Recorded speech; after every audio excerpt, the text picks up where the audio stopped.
بسم اللہ الرحمن الرحیم۔ السلام علیکم۔ آنے والے تمام معزز ویوز کا میرے چینل پہ ویلکم ہے۔ Please like and subscribe. ہزاروں کروڑوں درود نبی پاک صلی اللہ علیہ وآلہ وسلم اور ان کی آل پر۔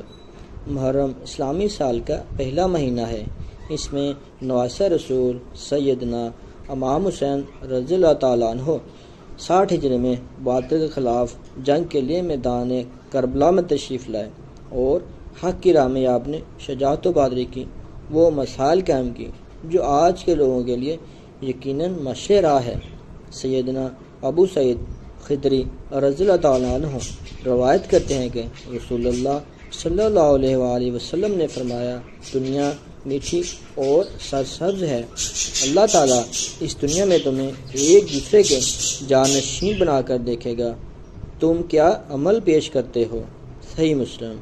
اس حدیث مبارکہ کو اگر دیکھا جائے تو کربلا کے میدان میں حضرت امام حسین رضی اللہ تعالیٰ عنہ کے ساتھی ان کے بہترین جانشین ثابت ہوئے۔ انہوں نے نواسہ رسول سیدنا امام حسین رضی اللہ تعالیٰ عنہ کا ساتھ میدان کربلا میں بھرپور انداز میں دیا۔ تعداد میں وہ ضرور کم تھے، سامنے ان سے کئی گنا تعداد میں زیادہ فوج ہونے کے باوجود وہ ڈر کے مارے پیچھے نہ ہٹے اور انہوں نے اپنے عمل سے خود کو نواسہ رسول صلی اللہ علیہ وسلم کے بہترین جانشین ثابت کیا۔ ساتھ ہی انہوں نے اپنے حق کا ساتھ دیا، باطل کے خلاف لڑتے ہوئے شہید ہوئے اور اپنے اس عمل سے آخرت سنوار لی۔ بلا شبہ اللہ تعالیٰ نے اس دنیا میں آنے والے ہر انسان کو اپنے عمل کا ذمہ دار قرار دیا ہے۔ اس کے سامنے دونوں راستے موجود ہوتے ہیں، لیکن یہ اس پر ہوتا ہے کہ وہ کس راستے کا انتخاب کرے۔ اگر وہ حق کے راستے پر چلے گا تو یقیناً اس کا یہ عمل نیکوکار میں لکھا جائے گا، اور اگر وہ باطل کے ساتھ رہے گا تو قیامت کے دن اسے اس کا حساب دینا پڑے گا اور اس کے عمل کے مطابق وہ سزا اور جزا کا حقدار بھی قرار پائے گا۔ اب اگر آج ہم واقع کربلا سے سیکھنے کی کوشش کریں تو صدیاں گزرنے کے بعد بھی وہ ہمیں بہت سے اسباق دے رہا ہے۔ سب سے پہلا سبق تو یہ ہے کہ انسان حق کے راستے میں چلنے اور حق بات کہنے میں کبھی آر محسوس نہ کر لے۔ اس کے بعد اسے اپنی جان کا ہی خطرہ کیوں نہ ہو۔ آج ہم جس معاشرے میں رہتے ہیں وہاں لوگ حق بات کہنے سے ڈرتے ہیں۔ کسی غریب کی موٹر بائیک کو بیچ سڑک پر کوئی امیر زیادہ اپنی گاڑی سے ٹکر مار دے، لوگ جمع بھی ہو جائیں تو اس امیر کی طاقت کا اندازہ لگا کر اس کے خلاف ایک لفظ بھی نہیں نکالیں گے۔ اب بھی کئی کیسز ہم نے ایسے دیکھے ہیں جو غریب لوگ اس وجہ سے ہار جاتے ہیں کہ وہ امیر کی طاقت کا مقابلہ نہیں کر سکتے۔ یہ ہمارے معاشرے کے بہت منفی اثرات ہیں، یہ ہمارے معاشرے میں بہت غلط چیزیں ہیں۔ وکلا کو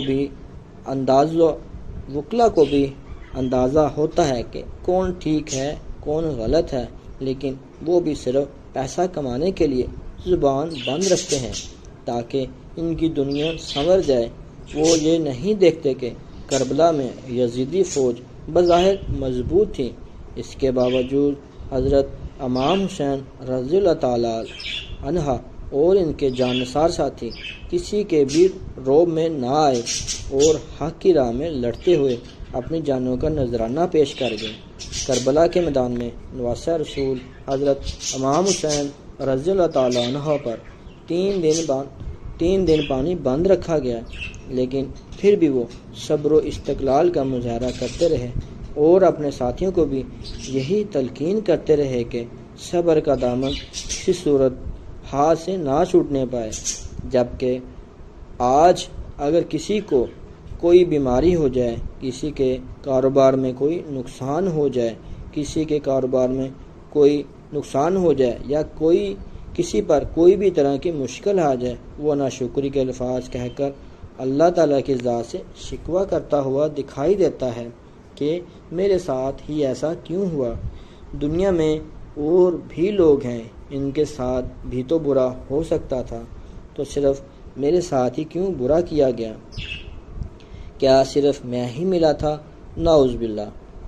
دوسری طرف ایسے بھی لوگ ہیں جو اپنے پاس موجود مال و دولت کو دیکھ کر مطمئن نہیں ہوتے اور دوسرے کے مال کو دیکھ کر حسد کرتے ہیں، بس دل میں ان میں یہ ہے یہ بھی میں اکٹھا کر لوں، وہ بھی اکٹھا کر لوں۔ کچھ لوگ حرام کی کمائی کمانے میں لگ جاتے ہیں، سود کھانے کی راہ پر چل پڑتے ہیں، یہ کہہ کر خود کو مطمئن کرتے دکھائی دیتے ہیں کہ اس کے بغیر گھر کا گزارا نہیں ہو سکتا، مہنگائی سے بچوں کے اخراجات کیسے پورے ہوں گے، کھانے پینے میں تنخواہ پوری لگ جاتی ہے، اس لیے باقی اخراجات کے لیے رشوت لے کر گھر چلاتے ہیں۔ تو یہ سارے عوامل غیر اسلامی ہیں، اسلام میں ان چیزوں کی قطعاً گنجائش نہیں ہے۔ اللہ تعالیٰ اپنے صابر لوگوں کو پسند فرماتے ہیں، شکر گزار لوگوں کو پسند فرماتے ہیں۔ ایسے لوگ بھول جاتے ہیں کہ اللہ تعالیٰ انسان کو آزمائش اور امتحان میں ڈال کر اپنے بندے کا عزم و حوصلہ دیکھتا ہے کہ وہ آیا ان آزمائشوں کے آنے کے بعد بھی حق کے راستے پر صبر کے ساتھ چل سکتا ہے یا نہیں۔ تاہم کئی ایسے لوگ ہیں جو آزمائش اور امتحان سامنے آنے کے بعد باطل راستہ اختیار کر کے اپنی دنیا اور آخرت دونوں ہی برباد کر دیتے ہیں۔ واقع کربلا ہمیں یہی سبق دیتا ہے کہ دنیا میں انسان کو حق کی راہ میں چلنے پر آزمائش میں مبتلا کیا جا سکتا ہے، تاہم اگر وہ صبر و استقلال کا مظاہرہ کرے تو دنیا میں اس کا نام باقی رہ جاتا ہے اور باطل کا نام مٹ جاتا ہے۔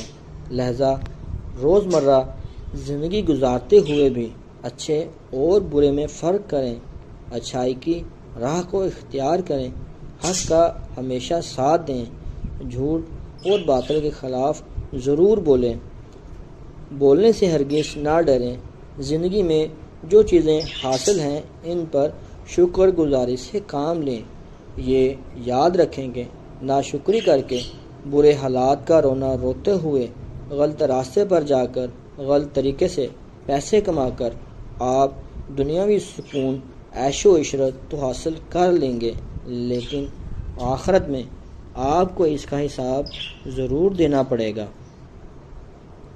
اللہ تعالیٰ سے دعا ہے اللہ تعالیٰ ہمیں نیک اعمال کرنے والا بنا دے، اپنے پیاروں کی راہ پر چلنے والا بنا دے، ہمیں ہدایت کا راستہ دکھا دے، ہمیں سیدھی راہ پہ چلنے والا بنا دے۔ اپنا اور پیاروں کا خیال رکھیں۔ بہت شکریہ۔ السلام علیکم۔